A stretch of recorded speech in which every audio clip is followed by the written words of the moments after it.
Hello all welcome to Kerala stock market. അപ്പോൾ good morning, എന്തുണ്ട് വിശേഷം? സോ ഇന്നത്തെ പ്രീ മാർക്കറ്റ് സെഷനിലേക്ക് എല്ലാവർക്കും സ്വാഗതം.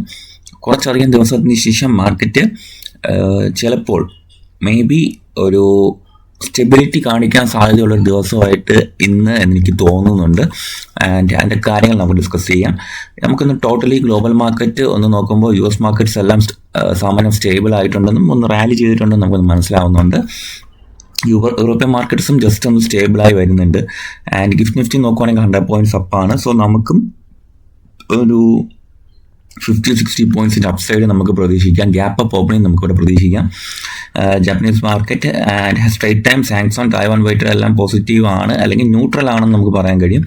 അപ്പോൾ ടോട്ടലി മാർക്കറ്റിന് ഒരു വേറെ സെൻറ്റിമെൻറ്റ്സ് ഉണ്ടെങ്കിലും മേ ബി ഇന്നൊരു ദിവസം ഒന്ന് സ്റ്റേബിൾ ആവാനുള്ള ഒരു പോസിബിലിറ്റി ഉണ്ട്.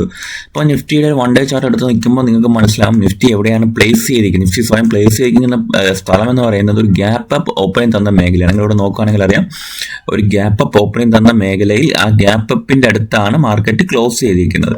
സോ മാർക്കറ്റിനൊന്ന് സ്റ്റേബിളായിട്ട് ട്രേഡ് ചെയ്യണം, അല്ലെങ്കിൽ ഒരു അപ്സൈഡ് മൊമെന്റം തരണമെന്നുണ്ടെങ്കിൽ ഈ ഗ്യാപ്പ് അപ്പ് ഒന്ന് യൂസ്ഫുൾ ആയിരിക്കും എന്നാണ് എനിക്ക് പറയാനുള്ളത്. Gap up area. സോ ഒരു 5 മിനിറ്റ് ചാർട്ട് നോക്കുമ്പോഴത്തേക്കും നമുക്ക് എന്തൊക്കെ മനസ്സിലാക്കാൻ കഴിയുന്നുണ്ട്. മാർക്കറ്റിൽ ഒരു സ്ട്രക്ചർ വൈസ് നെഗറ്റീവ് ആണ് എന്നുള്ളത് നമുക്ക് ആദ്യം തന്നെ ഒന്ന് പറയട്ടെ. സ്ട്രക്ചർ വൈസ് നമുക്ക് നോക്കുകയാണെങ്കിൽ നിഫ്റ്റി ഒന്ന് നെഗറ്റീവിൽ തന്നെ ആയിരിക്കും ക്ലോസിങ്. പ്യൂർലി സപ്പോർട്ട് റേഞ്ച് വന്നിട്ടും ഒരു ഡിമാൻഡ് ഏരിയയിലും സെല്ലിംഗ് പ്രഷർ നേടുന്നുണ്ട്. വിക്കോട് കൂടിയ ക്യാൻഡിൽസ് ആണ് നമുക്കിവിടെ കാണാൻ കഴിയുന്നത്. അപ്പോൾ എന്തായാലും മാർക്കറ്റ് ഒന്ന് സ്റ്റേബിൾ ആകാൻ ശ്രമിക്കുകയാണെങ്കിൽ ഈ ഒരു ഏരിയയിലേക്കുള്ള ആദ്യം 25,940 എന്ന റേഞ്ച് ബ്രേക്ക് ചെയ്ത് നല്ലൊരു സെല്ലിംഗ് ആയിട്ട് ഒരു ബൈയിങ് ഓപ്പർച്യൂണിറ്റി നമുക്ക് തരാൻ പോസിബിലിറ്റി ഉണ്ട്.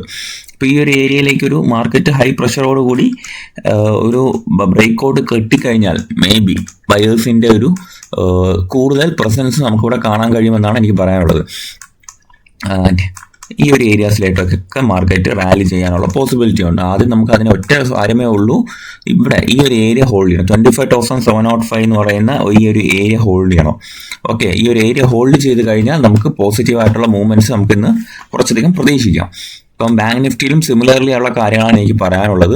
അപ്പം എന്തായാലും ഇന്ന് നിഫ്റ്റി ഇന്ന് ഈ ഒരു ഏരിയ ഹോൾഡ് ചെയ്ത് കഴിഞ്ഞാൽ മാർക്കറ്റിൽ തിരിച്ചു റാലി നമുക്ക് പ്രതീക്ഷിക്കാം. 60,000 ഒന്ന് ബ്രേക്ക് ചെയ്ത് കഴിഞ്ഞാൽ ഈ ഒരു ബെയറിഷ് സെന്റിമെന്റ്സ് ബാങ്ക് നിഫ്റ്റി അതിജീവിക്കുമെന്ന് തന്നെ പറയാം.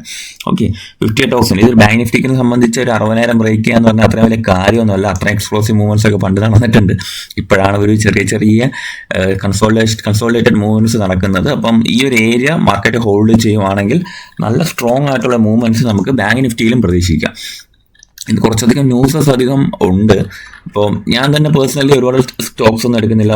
ഉള്ള ട്രേഡുകളെല്ലാം അത്യാവശ്യം മീഡിയം ടേം ട്രേഡ്സ് ആയിട്ട് ഹോൾഡ് ചെയ്യുകയാണ്. അത്യാവശ്യം നെഗറ്റീവിൽ പോയാലും നമ്മൾ മീഡിയം ടേം ആയതുകൊണ്ട് നമ്മൾ വലിയ വെറീഡ് അല്ല. ആ ഒരു റിസ്ക് റിവാർഡ് എന്താ പറയുക ഒന്ന് കൺട്രോൾഡ് ആയിട്ടാണ് കൊണ്ടുപോകുന്നത്.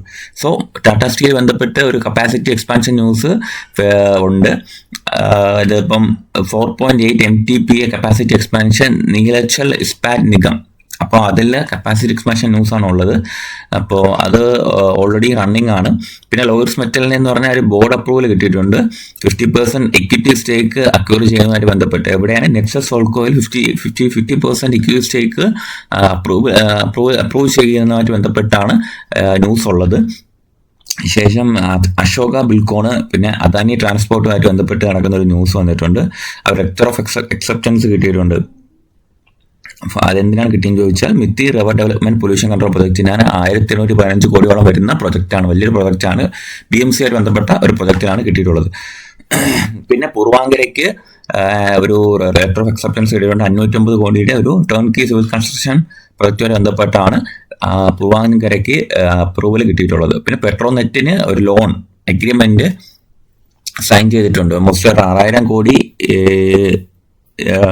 വിലമതിക്കുന്നതാണ്. രണ്ട് ഘട്ടമായിട്ട് 12,000 കോടിയോളം വരുന്ന ലോണാണ് അപ്രൂവൽ ആക്കിയിട്ടുള്ളത്. അത് കൺസോഷ്യമാണ്. ഒരു SBIയും ബാങ്ക് ഓഫ് ബറോഡയും ചേർന്നിട്ടുള്ള ഒരു ബാങ്കിങ് കൺസോഷ്യമാണ് ആ ഒരു ലോൺ അപ്രൂവ് ആക്കിയിട്ടുള്ളത്. ഓക്കെ, അത് പെട്രോ കെമിക്കൽ പ്രോജക്ട്സിന് വേണ്ടിയിട്ടാണ് പ്രധാനപ്പെട്ടതായിട്ട് ആ ലോൺ അപ്രൂവൽ ആക്കിയിട്ടുള്ളത്. ഓക്കെ, പിന്നെ അദാനി എന്റർപ്രൈസിന്റെ റൈറ്റ് ഇഷ്യൂ ക്ലോസ് ചെയ്തിട്ടുണ്ട്. പിന്നെ ലൈഫ് ഇൻഷുറൻസ് കോർപ്പറേഷൻ ഓഫ് LICക്ക് ഒരു സ്റ്റേറ്റ് ടാക്സ് മുംബൈ, അതായത് മുംബൈയിൽ നിന്നും ഒരു ടാക്സ് ഡിമാൻഡ് ഓർഡർ വന്നിട്ടുണ്ട്. മോസ്റ്റ്ലി 2370 കോടി രൂപ ടാക്സ് ഡിമാൻഡാണ് GST വകുപ്പ് ആവശ്യപ്പെട്ടിട്ടുള്ളത്. ഓക്കെ, നെഗറ്റീവ് ന്യൂസ് ഒന്നുമല്ല, അത് ഈ ഇങ്ങനത്തെ പ്രൊസീജിയേഴ്സ് കമ്പനികളിൽ ഇങ്ങനെ കണ്ടിന്യൂ ചെയ്യുന്ന ഒരു കാര്യമാണ്. പിന്നെ ബ്രസീലിയൻ നേവിയും ഇന്ത്യൻ നേവിയും മാക്സഗോൺ ഡോക്ഷിപ്പ് ബിൽഡേഴ്സും തമ്മിൽ അടുത്തൊരു MOU സൈൻ ചെയ്തിട്ടുണ്ട്. അത് സ്കോർപിയൻ ക്ലാസ് സബ്മറൈൻസിന്റെ മെയിൻ്റനൻസ് ഡീറ്റെയിൽസ് കൈമാറുന്നതിനെ സംബന്ധിച്ചാണ്, ആ ഒരു ഡീല് നടന്നിട്ടുള്ളത്. ഓക്കെ, സോ കുറച്ചധികം ന്യൂസസ് ഉണ്ട്. പിന്നെ സിപ്ലയുടെ ന്യൂസ് തന്നെ, കമ്പനി ഹാസ് ലോഞ്ച്ഡ് യൂർപിക് എന്ന് പറയുന്ന ഒരു മെഡിസിൻ, ഒരു ഇഞ്ചക്റ്റബിൾ മെഡിസിനാണ് അപ്രൂവൽ ആയിട്ടുള്ളത്, ലോഞ്ച് ചെയ്തിട്ടുള്ളത്. അതൊരു വീക്ക്ലി ഇഞ്ചക്റ്റബിൾ തെറാപ്പിയാണ്. ഓക്കെ, ഫോർ മാനേജ് ഒബിസിറ്റിക്കും ടൈപ്പ് 2 ഡയബറ്റീസ് ആയിട്ട് വേണ്ടിയിട്ടുള്ള ട്രീറ്റ്മെന്റിന് വേണ്ടിയിട്ടുള്ള ഒരു ഇഞ്ചക്റ്റബിൾ മെഡിസിനാണ് ലോഞ്ച് ചെയ്തിരിക്കുന്നത്.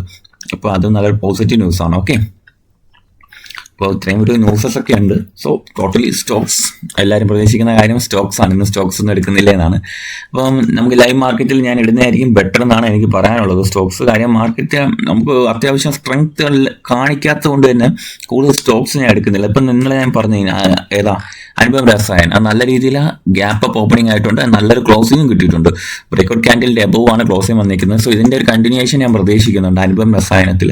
സോ അത് നമുക്ക് ഫോക്കസ് ചെയ്യാം.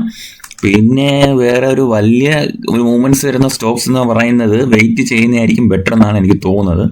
അപ്പം കുറച്ചുകൂടെ ഒക്കെ വെയിറ്റ് ചെയ്ത ശേഷം നമുക്ക് തീരുമാനം എടുക്കാം. മാർക്കറ്റ് ലൈവ് വരട്ടെ, ലൈവിൽ എന്തായാലും നമ്മൾ ഇരിക്കുന്നുണ്ട്. അപ്പോൾ ലൈവിൽ കുറച്ച് കാര്യങ്ങൾ തീരുമാനമെടുക്കാം. ജെമിന ഓട്ടോ നമ്മൾ ഹോൾഡ് ചെയ്യുന്ന കാര്യം നമ്മൾ പറഞ്ഞിട്ടുണ്ടല്ലോ, പബ്ലിക് ഗ്രൂപ്പിൽ ഇട്ട സ്റ്റോക്കാണ്. അടുത്ത 140 ആണ് ഇതിൻ്റെ ഒരു റെസിസ്റ്റൻസ് വരുന്നത്. സോ അതുവരേക്കും നമുക്ക് നോക്കിയിരിക്കാം, 140 വരെയൊക്കെ എത്തുമെന്നാണ് ഞാൻ പ്രതീക്ഷിക്കുന്നത്. അപ്പോൾ ഞാൻ കണ്ടിന്യൂ ഹോൾഡ് ചെയ്യുകയാണ് ജെമിന ഓട്ടോ ഒക്കെ. അപ്പോൾ ഇന്ന് ഇത്രയും സ്റ്റോക്സ് മതി. നമുക്ക് ബാക്കി കാര്യങ്ങൾ ഇന്ന് വൈകിട്ട് ഡിസ്കസ് ചെയ്യാം. അപ്പോൾ ഇന്നത്തെ പോസ്റ്റ് മാർക്കറ്റ് സെഷനിൽ ബാക്കി ഡീറ്റെയിൽസ് എല്ലാം ഞാൻ പറയുന്നതായിരിക്കും. Okay, thank you.